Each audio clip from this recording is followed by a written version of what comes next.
We share these streets, true tales of everyday folk in bygone Nottingham. Episode 14, The Old Exchange Building.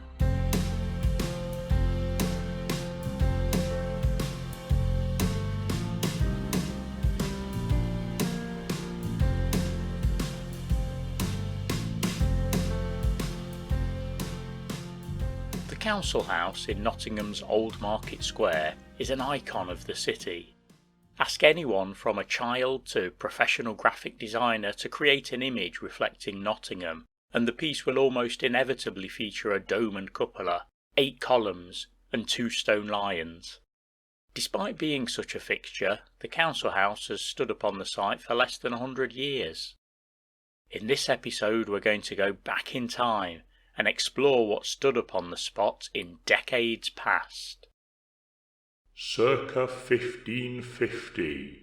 Roughly on the site that is now the council house was a mishmash of commercial buildings, traders' stalls and homes, and official chambers.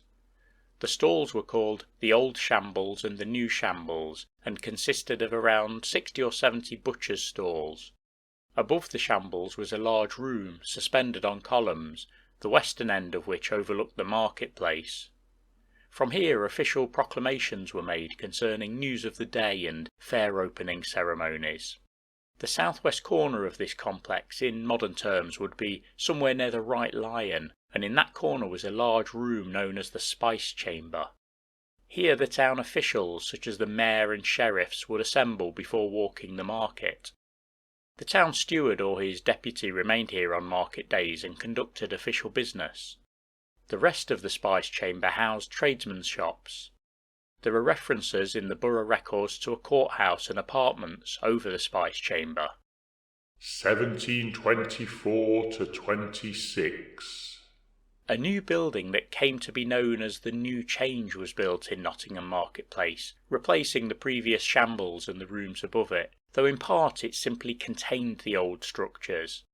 It was a 4-storey building with an 11-bay frontage that was 123 feet or 37 metres long.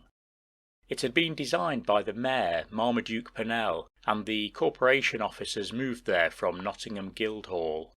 In the Nottingham Date Book, author John Frost Sutton said of the New Change, "It presented a red brick front supported by 10 stone pillars forming a piazza, and in the middle of the facade were 3 niches of stone, designed as receptacles for statues of George I and the Prince and Princess of Wales. These niches were unoccupied, and continued so up until the time of their demolition in 1815. The figure of justice surveyed the market, as now, from the top of the exchange."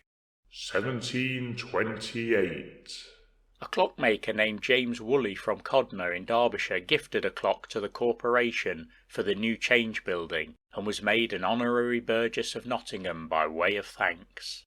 1804.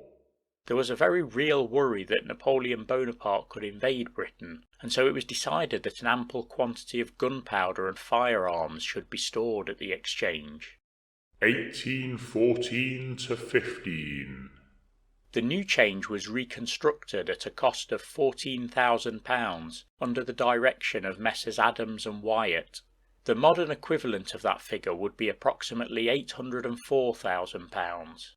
The Exchange building was considered a rebuild of the earlier New Change rather than a replacement, since, as before, much of the original structure remained beneath the new shell. A distinctive triangular pediment was added. The old statue of Justice was added from the former building. The frontage was now enclosed, which annoyed some of the populace as there was no longer shelter in the event of bad weather. The old armoury was retained.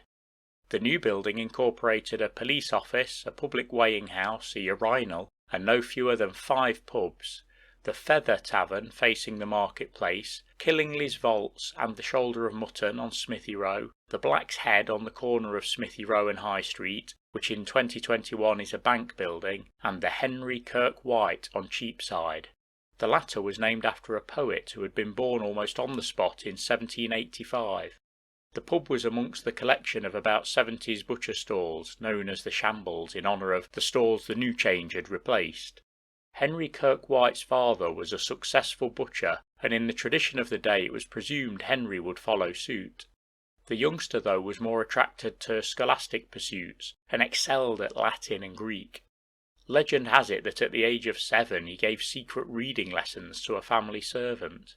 He found the countryside surrounding Wilford village and along the Trent to Clifton village inspirational, and it began featuring in his poetry. Henry studied at Cambridge, but ill health overcame him. In 1804 he passed away. A plaque by the Cheapside entrance to the modern Exchange building celebrates Henry Kirkwhite's birthplace. 1830. John Whitehurst and Son of Derby donated a new clock for the facade of the Exchange. The old clock was gifted to St Nicholas's Church and the dial is still there, whilst the mechanism can now be seen in Nottingham Industrial Museum at Woollerton Park. September 1836. A new dial was added to the facade that was illuminated by a flame sustained by a gas jet. The creator of this dial is listed only as Shepperley. Saturday the 26th of November 1836. An alarm was raised in the Feathers Tavern as the market was setting up. The gas used to illuminate the clock face had leaked overnight and a spark had ignited it, causing a fire in the roof. A local builder named Joseph Soar ventured inside to ascertain the extent of the damage. A portion of the roof collapsed, narrowly missing Joseph. Some of the shop owners who lived above their commercial premises began throwing their possessions from the upper windows to the crowd below. The butchers of the shambles began removing their meat tables and books from the Exchange as the smoke grew denser and panic rippled through the crowd. Firefighters from neighbouring districts including Leicester, Derby, Mansfield and Loughborough rushed to help. The fire engine from Leicestershire amazed the crowd with its ability to pump around 60 gallons of water per minute to a height equal to that of the Exchange. Other firefighters were positioned on rooftops of neighbouring buildings to spray water into the heart of the fire. It's probably fair to say that most people in the crowd hadn't considered the armoury packed with gunpowder. One person who had, though, was a local bricklayer named John Sharpe. Along with a number of others, John bravely climbed a ladder from the shambles up to a room near the cupola, and despite the intense heat and smoke around them managed to remove the large barrel of gunpowder and move it to safety. The fire was brought under control around 1:30 in the afternoon, by which time fire crews were dampening the ashes and remaining structure to prevent another flare-up. February 1846. The town council ordered that town clocks have 3 hands, 2 indicating local time and an additional one showing London time. London time had been adopted by Midland Railway in all its stations at the start of 1846. Prior to this, local time or solar time, roughly measured using a sundial, was used. However, this could cause issues with connecting train journeys, as there could be variances of up to 4 minutes depending on where you were boarding your train. I'm not certain having 3 hands on a clock would necessarily simplify this for onlookers, but it was a way to accommodate the differing times in use. 1855. The Exchange Building's Statue of Justice had become weather-worn and had to be replaced. The new figure was by a local sculptor, appropriately named Stonehouse. 1876. A Greenwich time ball apparatus was installed on the Smithy Row corner of the parapet of the Nottingham Exchange. It started operation on the 11th of September 1876 and was installed by the corporation to indicate Greenwich Mean Time to assist with the regulation of public clocks. Operated by an electric telegraph signal from Greenwich, the ball dropped from top to bottom of the short staff at 1 p.m. each day. 1 p.m. was indicated as the ball began descending, not when the ball hit the bottom of the staff. Contemporary reports state that as 1 o'clock approached, traffic would be at a standstill and people would be poised with their pocket watches in order to set the correct time. There's a time ball in New York City which features as part of their New Year celebrations. It sits atop No. 1 Times Square and is similar in principle to the one we had in Victorian Nottingham. 1881. A new clock was built by G&F Cope & Co. and installed on the Exchange Building. It required winding once per week, a process which took 20 minutes. 1886. The time ball atop the exchange was removed. GMT was available in more places and public clocks had greater accuracy. The time ball had become the butt of local jokes, and there were regular ribald comments made concerning the town only having one ball and questioning whether or not it had yet dropped. Pantomimes at the Theatre Royal were particularly fond of such comments. 1926. On Friday the 12th of February an advert appeared in the Nottingham Evening Post. It read, "Demolition sale commencing tomorrow, Saturday. Owing to the demolition of the exchange buildings, we have shortly to move into temporary premises. In these it will be impossible for us to carry our usual large stocks of footwear. Therefore, in an effort to effect a clearance, we are offering ladies' and gents' goods at greatly reduced prices. S. Smith Limited, The Poultry and 1 Exchange Row, Nottingham." Saturday the 12th of April 1926. The last civic luncheon was held at the Exchange Building before demolition.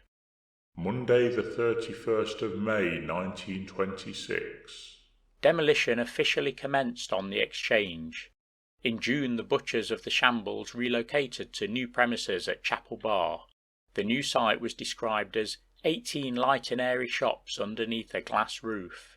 To celebrate the relocation, the butchers laid out a bullock and cut it up into 300 joints, which were distributed to poor miners and unemployed folk.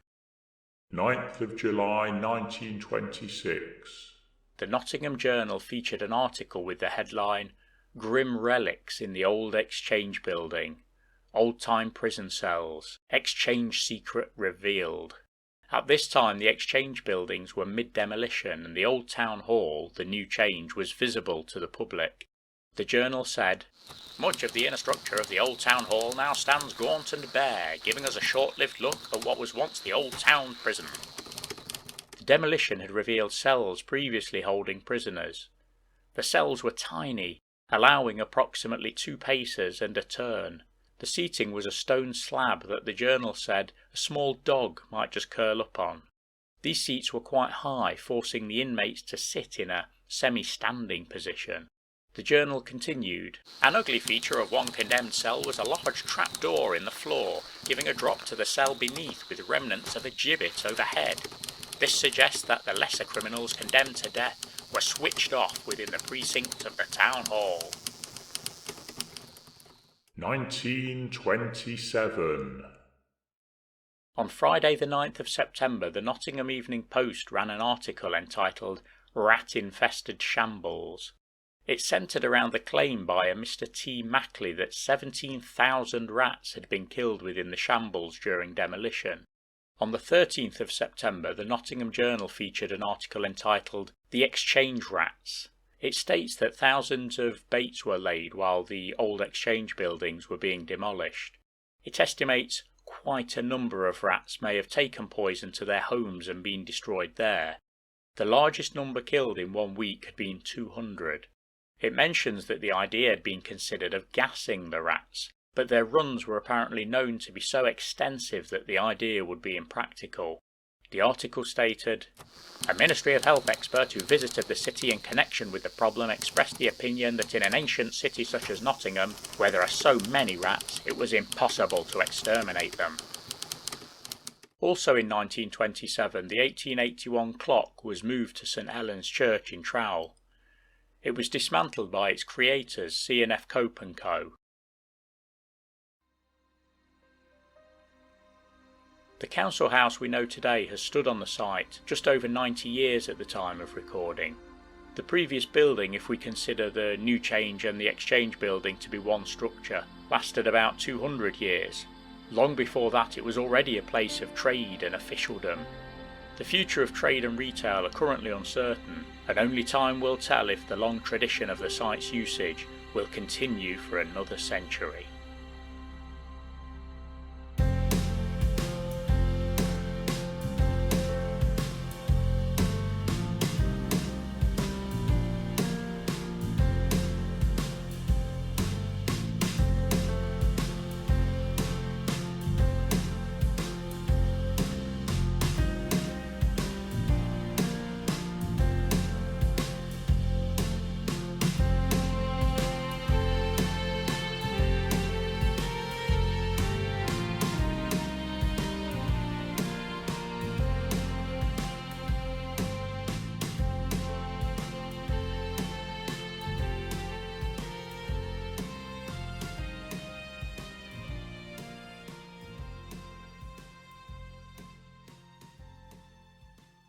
Saturday the 12th of April 1926. Molly, be quiet. Yes.